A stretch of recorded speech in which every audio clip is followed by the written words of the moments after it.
everybody, it's Craig here, Reviews for You. Alright, so I wanted to make sure I had all this information before I actually released anything on it. Because I know everybody just, they'd love to see an article and just throw it out there that, hey, this is all 100% truth and make a bunch of speculation. I'm not like that. So I want to make sure that I actually go through stuff. And so I'm going to go through this whole Rian Johnson thing. And what does this actually mean? So I'll start here because I've got some notes here on my computer. So it says, a month prior to the release of Star Wars: The Last Jedi, Disney announced that director Rian Johnson would be developing a new trilogy. However, now there's a question it might just be canceled. Now, November, it was announced that Rian Johnson was going to get his own trilogy. It was going to be separate from the Skywalkers, because we all know he really honestly doesn't know shit about Star Wars, and I'll go ahead and be upfront about that. Calls himself a fan, don't know how. Calls himself a fan, don't know why. Same reason Kathleen Kennedy is not a fan, and I put a video up about that too. She was a fan because she was making movies, or she was in movie school. That's what made her a fan. That's not what makes anybody a fan of Star Wars. So let me get right into this. Now, of course, Rian Johnson's stuff was supposed to be in separate galaxies altogether, away from everything. Blue sky. Okay, yeah.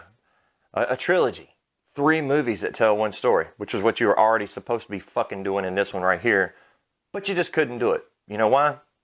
You don't have the talent. Sorry. You're not talented. So here's what we get. Neil Lamont, which has been a set designer for God. He was a set designer for Lucas. He was a set designer on Rogue One. He was a set designer on Solo. He's designed sets for a lot of movies. So he sent out this little quote. It says, "We were just starting our work on another Star Wars spin-off.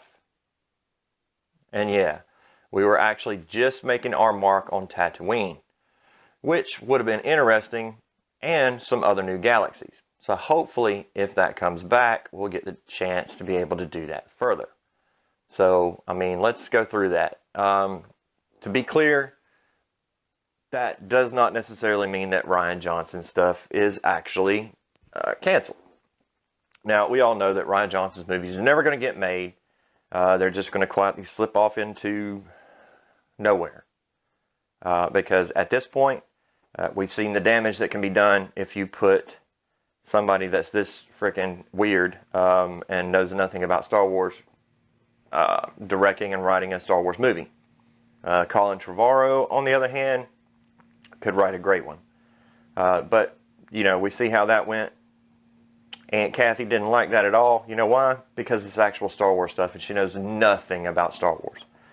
So, I'm going to go on with this little article here, and then I'm going to switch over to another one and continue further and give you a little bit more information. So, it says, after all, would the Obi-Wan prequel introduce new galaxies? No, it actually wouldn't. I understand what a bunch of you are saying. Oh, well, it could just be the Obi-Wan movie. Okay, well, the Obi-Wan movie, he is not going to leave Tatooine. Period. He's not going to leave Tatooine. Now, could it be, the other spin-off movie of Boba Fett? Okay. Well, Boba Fett's not in line right now either. So, and besides that, Boba Fett's not going to go to other galaxies. Doesn't make any sense for a freaking bounty hunter to go to different galaxies. Alright, a galaxy is huge to begin with. Going to different parts of the galaxies is one thing. Going to a completely different galaxy is something wholly different altogether. So, we can pretty much rule out Boba Fett. Now, we already know that Obi-Wan's been put on the back burner. He's in the middle of doing another movie now. He's going to have a cameo in Episode 9. He's got a full plate right now. So, as far as doing another Obi-Wan movie at this point, it's been put on the back burner. It's been put on the back burner 4 times, and then brought back, and then put on the back burner and brought back. Directors and writers have been pulled in and then fired. overwriting the Obi-Wan story. This is stuff that you don't ever hear. You never hear about these other writers and directors that they bring in and she actually fires. All right, do you see a common theme here? There's a pattern with Kathleen Kennedy. There is definitely a pattern with Kathleen Kennedy. You'll either write it her way and put her bullshit in there, which I'll go ahead and give you some insight on Bob Iger's take on Kathleen Kennedy in this video as well. So, new characters from the corner of the galaxy that Star Wars lore has never explored. Now, this is the emphasis that everybody needs to, really think about. Nobody else, including Obi-Wan, is going to be going to other parts of the galaxy, except for maybe Boba Fett. But we already know that Boba Fett's already been taken off. It's not even the middle of any kind of pre-production at all. And James Mangold has already said that he is not going to do the movie. So, of course, it's very well possible that Neil Lamont could simply be talking about the Rian Johnson Star Wars trilogy, which might have involved Tatooine, but then went to a corner of the galaxy that Star Wars lore has never explored. Okay. Obi-Wan actor Ewan McGregor has even stated that the movie involving the character, that no movie involving the character is in the works. Rian Johnson, this is worth a mention, is that following Star Wars The Last Jedi, which made considerably less at the box office than The Force Awakens, because we were completely tricked in thinking that we were going to get Luke Skywalker back and an actual story, and what we got was an actual pile of monkey shit that gets thrown at you every time you go to the zoo. So this past June saw it reported that Disney CEO Bob Iger had to sit down with the heads of Lucasfilm, which I released this well in advance of Grace Randolph, although I do give Grace Randolph credit for putting it out there as well. That the heads of Lucasfilm, Pixar, and Marvel to get their Star Wars franchise right. And also that Iger wanted to fire and replace Kathleen Kennedy.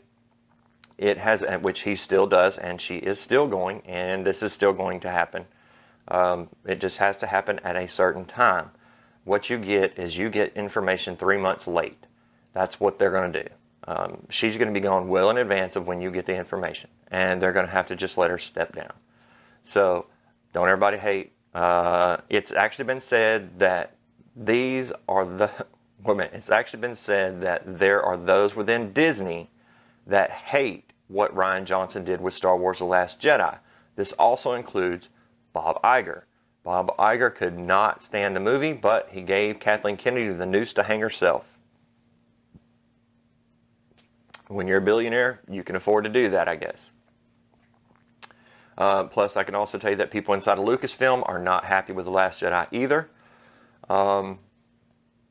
Round about a 60-40 split on the direction that Star Wars is actually heading, because you have to remember the people that were involved, the 2,000 employees from Lucasfilm Limited, were working for George Lucas. And when it got sold to Disney, they started working for Disney. Everything changed. Now the stories aren't the same, the characters aren't the same, and the people that have been working on the Star Wars trilogies and the Star Wars movies and the Star Wars books and everything else hate it. So, that's an insight from Lucasfilm Limited right there. It's about a 60-40 split, and the 40 is because those are the ones that Kathleen Kennedy brought in to pretty much kiss her ass. Okay. Alright,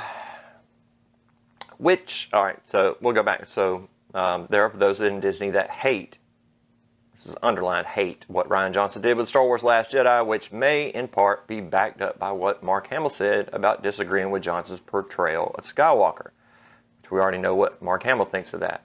In addition, Andy Serkis has publicly made it known that he hopes Snoke is still alive in Episode 9, and legendary composer, this is important, John Williams, he has composed all the music for every Star Wars movie in the history of Everdom. Every Star Wars movie, ever. Who also chimed in that he hopes J.J. Abrams is fixing things in Episode 9 as well. It's still further been said that those within Disney that aren't happy that Kennedy let Harrison Ford dictate his character's death in The Force Awakens as well. Now, we already knew that Harrison Ford wanted to kill off his character. He wanted to kill off his character in the second movie. Now, how it got killed off and the story going up into it, I don't mind Harrison Ford killing his character off. He didn't dictate how his character was killed off. Yes, is it great to die for your son? That's one thing, but to be portrayed as a deadbeat dad throughout the rest of the movie until your son kills you, yeah, bad writing. There's also the fact that following James Gunn getting fired by Disney for tweets about rape and pedophilia, I didn't put this in there. This is in the article, so don't come at me, bro. Rian Johnson proceeded to delete over 20,000 tweets. Now, a bunch of us have those screenshotted just in case shit happens. A question on many fans' minds is, and some sources state within Disney, is why isn't Dave Filoni more involved with the Star Wars movies following having done such a stellar job on the animated series? Well, if you'll notice that earlier in the week, you'll see that Dave Filoni has given up day-to-day operations with Star Wars Resistance. No, this does not mean he is going to take over the company. Filoni, I announced, 2-3 months ago, that Filoni in this new restructuring that's going on right now at Lucasfilm is going to have more involvement in the story group. So we should get a lot better movies, and we should get a lot better characters. So there you go. I just answered that question for you. Kathleen Kennedy, a majority of the problems looked to lie on her shoulders. Lucasfilm president, who back in 2016 made no hesitation in stating to the New York Times that I don't feel that I have a responsibility to cater in some way. I would never just seize on saying, well, this is a franchise that's appealed primarily to men for many, many years, and therefore I owe men something. This is the world's biggest SJW female supremacist piece of crap, and I have a video on that. I'll link it at the end of the video.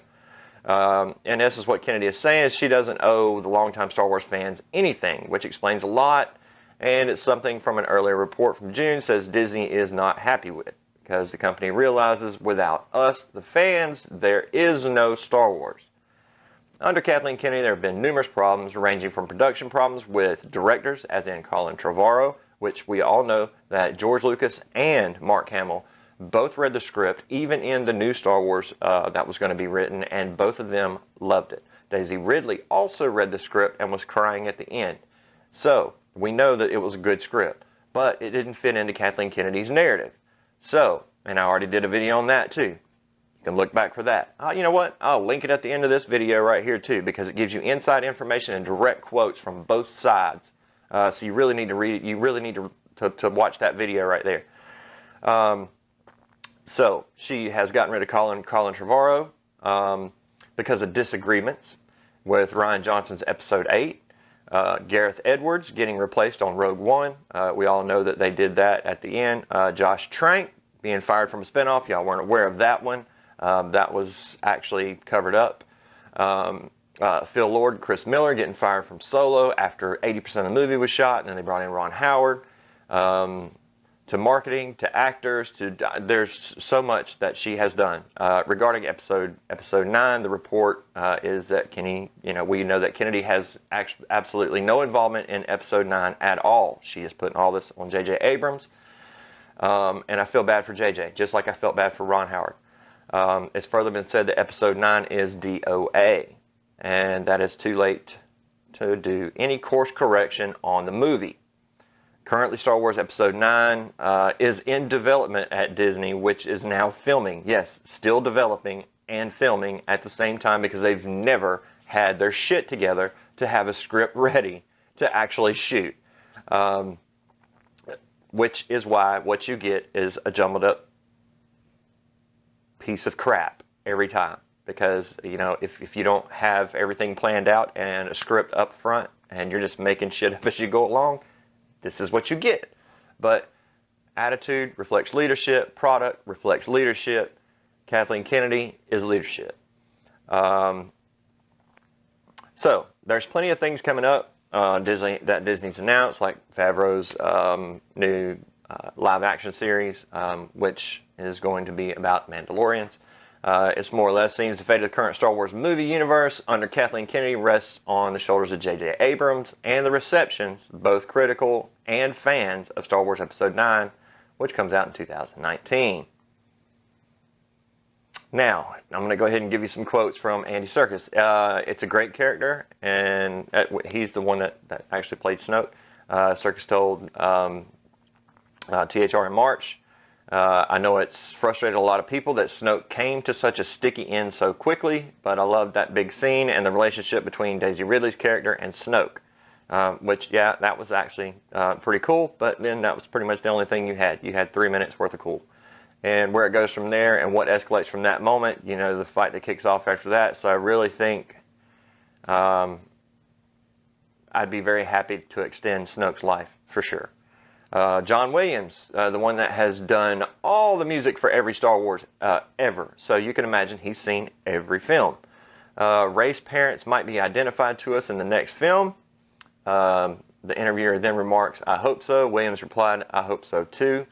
The interview also remarked, I assume they are pretty extraordinary. Somebody tried to tell her that they were anonymous people who died in the desert. I don't believe that. John Williams said, yeah, I don't believe it either. So also remarks that the last time John Williams this will be the last time that John Williams does music for a Star Wars movie. That is something big and huge on its own. We all are very familiar with John Williams' music, and it's just epic, makes the movies even better. Although in Solo we didn't get the music we needed, but that was a choice that they had made. It wasn't a choice that John Williams made. He actually made two different scores for it, and they used the better score in the trailer than they did in the movie. And then, of course, the Last Jedi was just and you know, there's really not a whole lot you can do to it. Mark Hamill, we all know what he said. Says, I refuse to believe that he's gone. My theory is he's teleported to somewhere else and left his robe behind. He teleported to a nudist colony. That's what I'm hoping. This is a direct quote from Mark Hamill. Mark Hamill also revealed that the epic original ending to Star Wars The Force Awakens was changed to accommodate Rian Johnson's The Last Jedi. I've already let everybody in on that. We were doing The Force Awakens. Ryan said, we might have boulders floating to show your Force emanating, so I was led to believe that I still had the Force, and it was really strong in me. When I read The Last Jedi, before The Force Awakens came out, I said, what? And called J.J. Abrams or Rian Johnson to say, are you guys aware of this? Have you seen a cut? Is there floating boulders? And they said, no, we caught that and we worked it all out. So basically Rian Johnson said, I fucking hate you. And Kathleen Kennedy said, I fucking hate the character of Mark Hamill too, because you're a fucking man, you have a penis. And not only that, you're a white male with a penis, and that's even double. So he says he didn't agree to Ryan's approach. We all know he didn't. Mark said that he is just glad that he's not in it anymore. I'm going to give you one more quote from Mark Hamill here with Colin Trevorrow's approach to Luke Skywalker.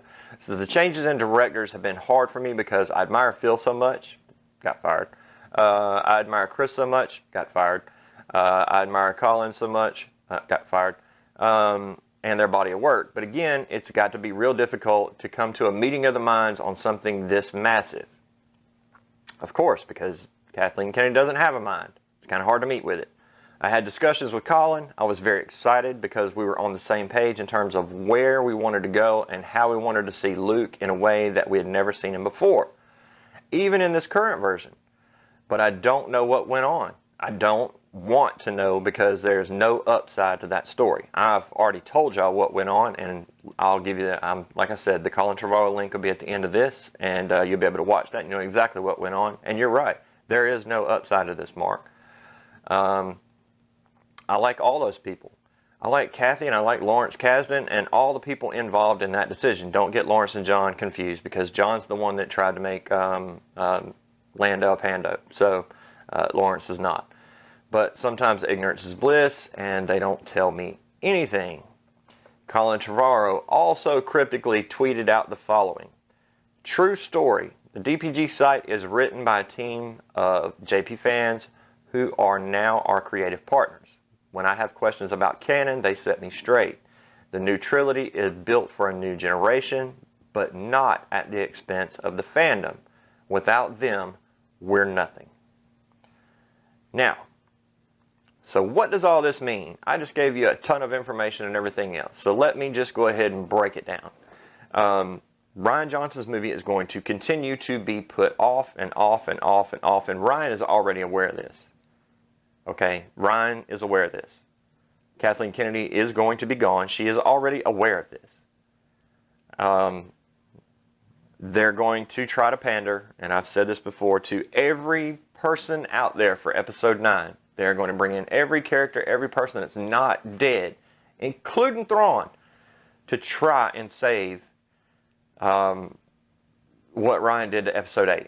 And I just have news for you. It's beyond saving for me. You have already completely hooked it up for me. And Rian Johnson, you can kiss my ass. You're not a great director. You're not a great writer. You even said it yourself. Now, the Tatooine stuff being Obi-Wan, yes, that's put on the back burner. I do expect to see it start in production probably in 2020 or at the latest towards the end of 2019. In spring of 2019, the D&D trilogy will actually start filming. They have gotten the majority of their stuff ironed out, and believe it or not, they're going to have their trilogy script completed. And matter of fact, their ideas for the first through the third have already been approved. So how the first movie goes, second movie goes, third movie goes, already approved.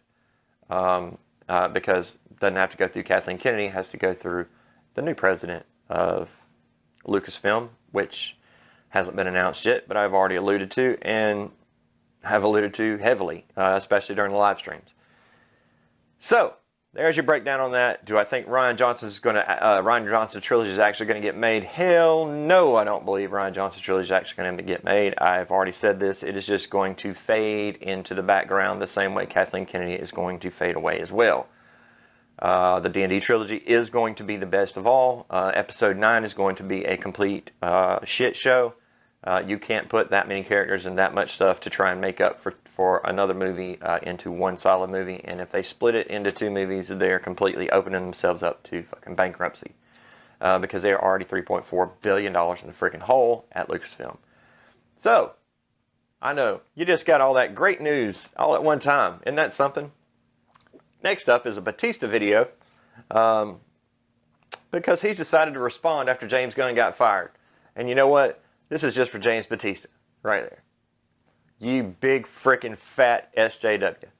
Oh man, you better just take the money, take the millions, because trust me, you're not big on the market, dude. You're not The Rock, okay? You're really not anything. You're not John Cena. The only thing you are right now is somebody who got lucky and probably met somebody at a freaking party, and there you go. You got your job. So the best thing you can do is milk the shit out of your last movie that you're going to do, because I doubt we're going to see in anything else. So, with that being said, have your pet spayed or neutered. That's according to Dave Batista, because he's a big pet. He's a big PETA lover. So have them spayed or neutered. And I'm Craig. Reviews for you. I will have all the links to all this stuff sitting up here on the screen, and I am out of here.